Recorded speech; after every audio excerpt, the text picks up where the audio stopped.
And come February the 1st, I intend to sign the 13th Amendment.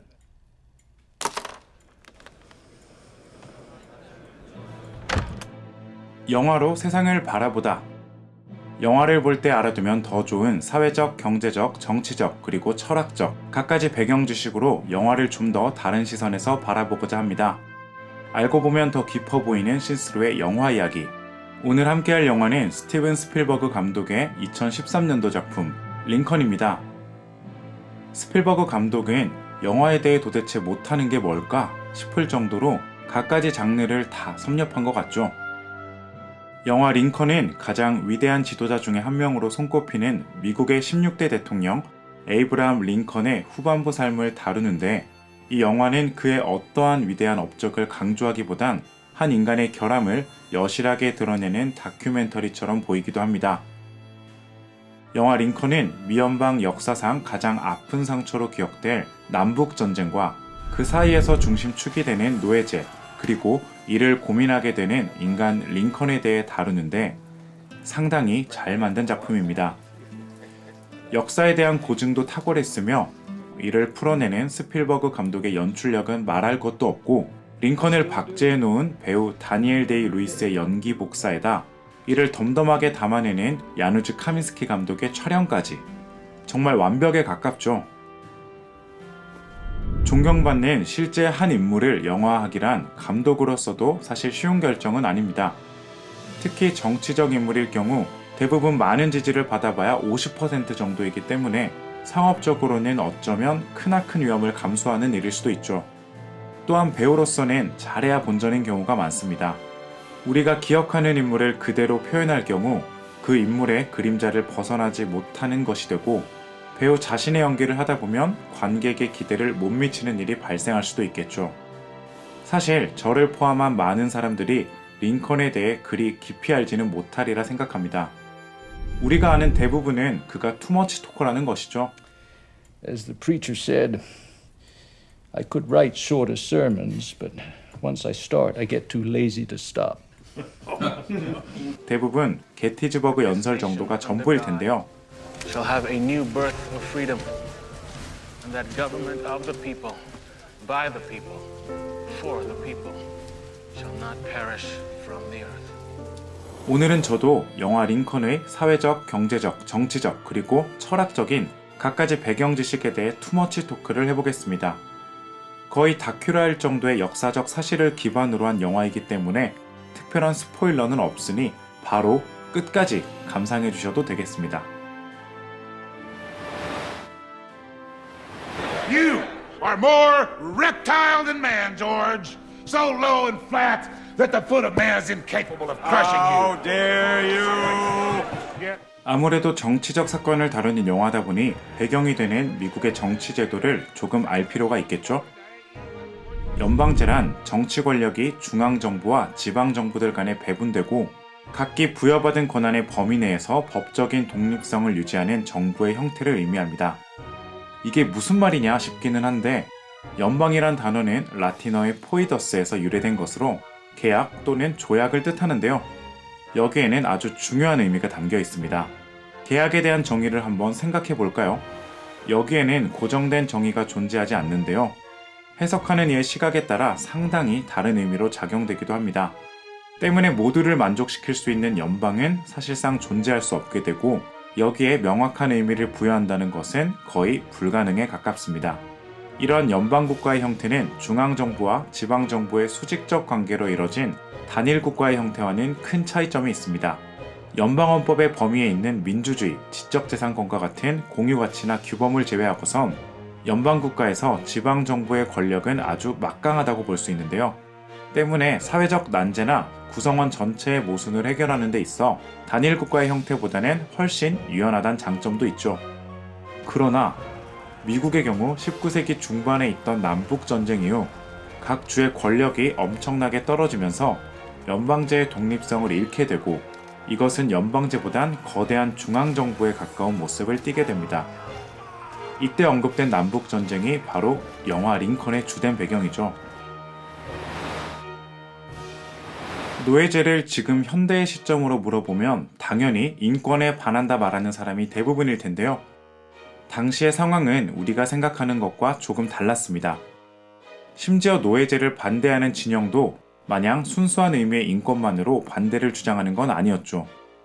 이를 이해하기 위해 링컨의 취임에 대해 잠시 알아보겠습니다.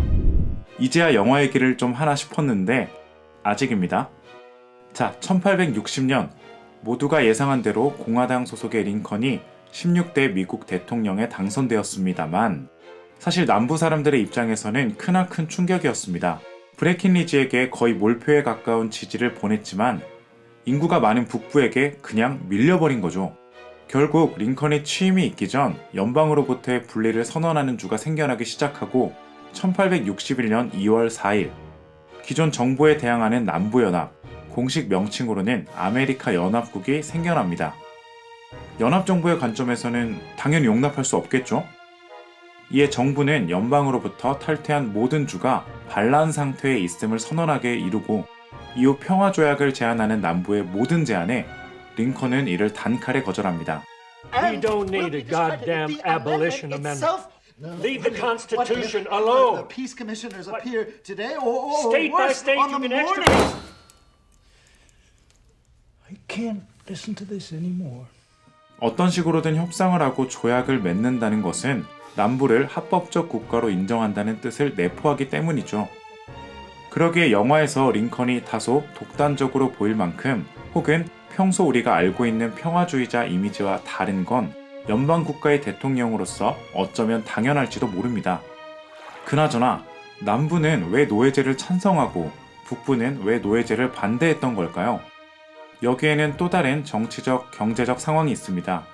당시 남부는 상대적으로 인구가 적고 가난했으며 농업이 주를 잃었고 반대로 북부는 인구가 많고 부유했기 때문에 산업 전체가 발달된 상태였죠.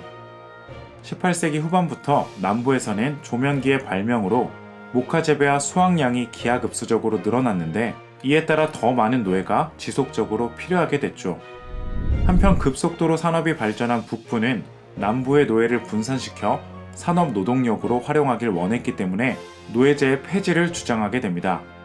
이러한 의견차는 남북의 대립을 더욱 강하게 만들었고 영화에서 볼 수 있듯 미국은 전쟁을 포함한 극심한 정치적 대립을 보이게 됩니다. 대한민국에도 지역구 의원과 비례대표 의원이 있듯 미국에는 상원과 하원이 있습니다.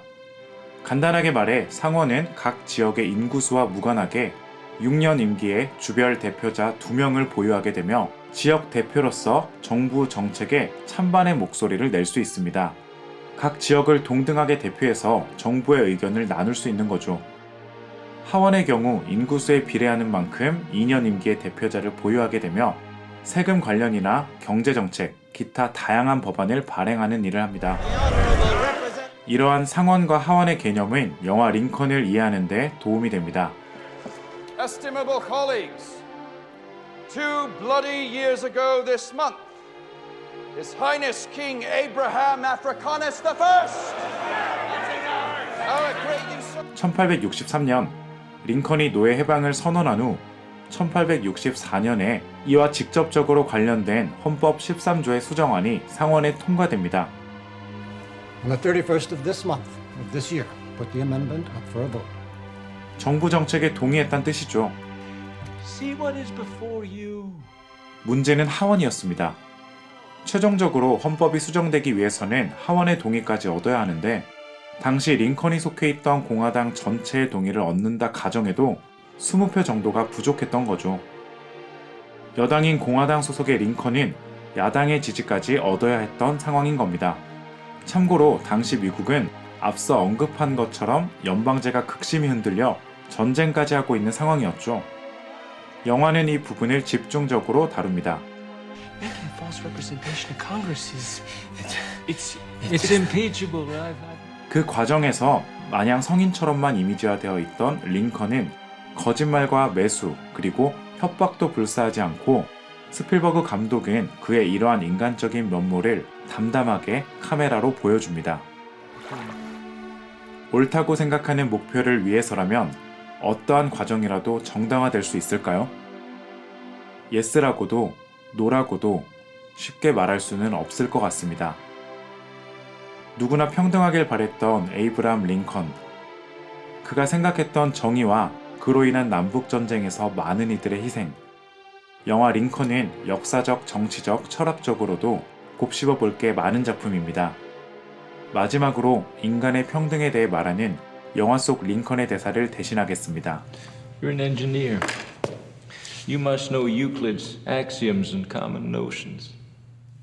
Euclid's first common notion is this: things which are equal to the same thing are equal to. Euclid says this is self-evident. It is a self-evident truth that things which are equal to the same thing are equal to each other. We begin with equality. That's justice. 지금까지 신스로였습니다.